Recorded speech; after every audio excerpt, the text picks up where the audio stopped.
Ladies and gentlemen, thank you so much for joining my channel again. New tires, new rims. Let's get right into this. Okay, the tires are the Kimpex Trail Warriors 27 by 11 14 all the way around.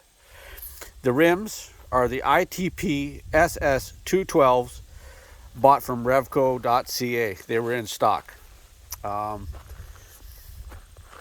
And I put these things on yesterday, and right now I'm actually out trying to figure out if I need to get these things balanced or not. And that sounds kind of silly considering it's an ATV, but I don't think I'm going to be doing a whole lot of road riding after this, because if I don't get them balanced, it has a vibration that goes from the front to the back, front to the back, or back to the front, whichever way you want to look at it. It just kind of goes. It's definitely got tire problem. I can tell you right now too that these tires do have road noise, even on the trail. Like right now, the trail, like we just had a real heavy downpour last night, so the trail is pretty wet. Hence, you can see it on the bike. So I had to keep slowing down, but the whole point of me being out here is I wanted to see if I could actually feel the vibration, if it's making the trail any worse, and I think it kind of sort of is. So I might be taking these in, as dumb as it sounds, to get them balanced. But then when I say as dumb as it is, when you guys look at how wide this back end is now, and these are 11s, I mean, now the arched A-arms really come into play. It's funny because with the tires in so far, those arched A-arms don't really seem like much. But now with the bike being 57 inches wide in the back, and then in the front here, we're 58 inches wide. Don't adjust your screen, guys. That's how wide this machine is. You can even see the brand new ball joints in the hardware I put on the bike. I mean, on the outside, you can see the work that I just finished doing. It is crazy how much room is in the front of this thing. Even with because I've got the 1.5 inch spacers, and then these rims, the ITP rims, are they're 14 inch rims by 14 by 8, and the offset is 5 by 3. And of course it's 4 by 156, which is the Polaris wheel studs, right? Now on my particular bike, these, I think I told you guys this before, but this spacer that's in here right here is actually for a razor. So the wheel studs are actually for a razor.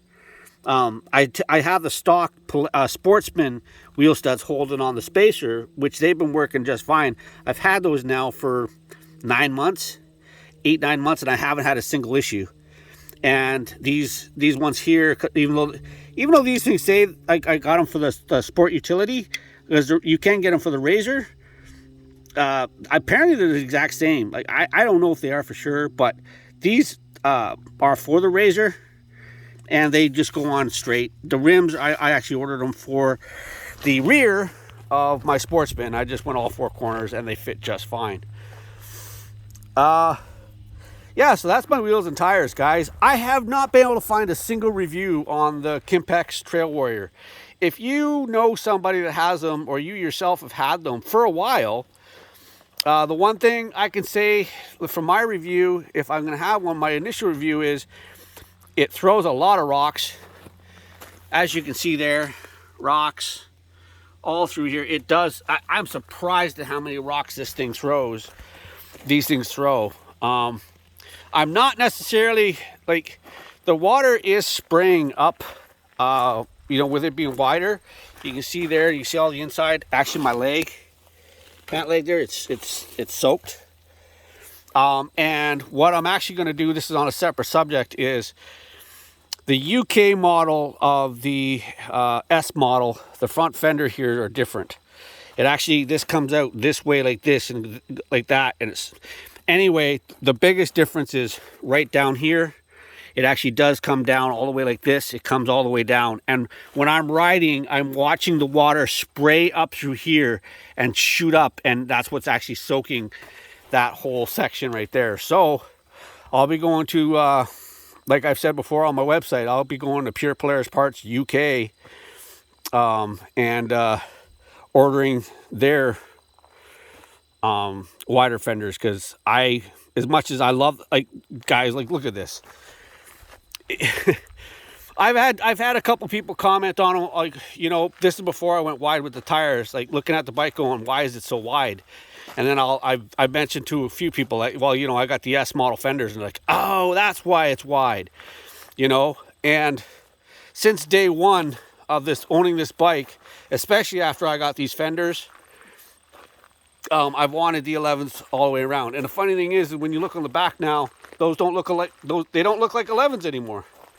I sure as heck wouldn't put 10s on the back. They just look skinny, and I'm not going for that look. It's wider than I anticipated, for sure, that whole look.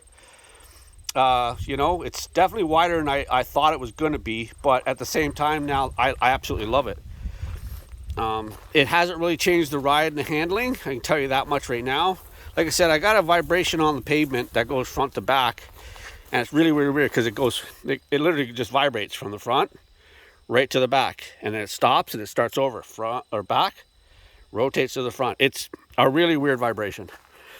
So I might end up getting these things done because there's, even with the trails that are around here, I do a fair bit of road riding. I'm gonna have to try and stop, like just curb that. But yeah, so that's her in a nutshell, guys. If I haven't been able to find any reviews on these tires, so I don't know what the lasting is. I could tell you guys right now too, this is a bit of information. The stock not CSTs, the Dura Power Grips or whatever, version 2.0, the back tires, there's 5 pounds difference. These things are 5 pounds heavier, and in the front it's 10 pounds of difference. So there's 10 pounds hanging per tire. That's per tire. So I guess realistically, there's 20 pounds in the front and there's 10 pounds in the back difference. Not a whole lot of difference. I don't feel a power difference. It's really, really funny because you can see these are my tracks right here where I turned around. It's really, really funny to see how wide this is on the trail.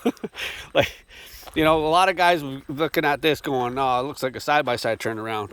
Because the front of this bike is this, like my Razor S that I had is a 60-inch bike or side-by-side. And this thing's at 58 inches. So it's only 2 inches narrower than what my side-by-side was, which is just ridiculous. But that's the look I was going for right there, guys. I'm loving it. I'm absolutely loving it. Like I said, the last thing that I got to show on this thing is I want new shocks. Nothing necessarily wrong with the Polaris ones. It's just one of those things that I want. It's almost I'll be paying more for the look than function. I do obviously want function out of them, but the reason I bought these wheels is for looks, not for function. And that's what I'm kind of going for. The fenders was looks, not for function. I'll be honest with you, even the rack extenders were more look for function. It's just the bumpers more look than function. It's the whole look that I'm going for, you know. This is going to be my machine, hands down. I've always said, like, when you buy somebody else's machine with stickers or anything done to it, like even if I was to buy this bike off somebody right now and had these wheels and tires, I would have to change them. Even though they look nice, I'd have to change them into something else because it's not my machine. So I had to do that with my Razor. When I bought the Razor, it wasn't mine until I actually customized it a little bit more, put the doors on it, and kind of stuff like that, changed the stereo that was in it, do things that were mine. And this machine is definitely mine.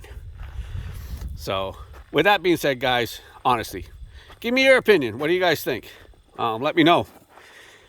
And I guess I'll see you guys all in the next one. Love you, as always. Peace.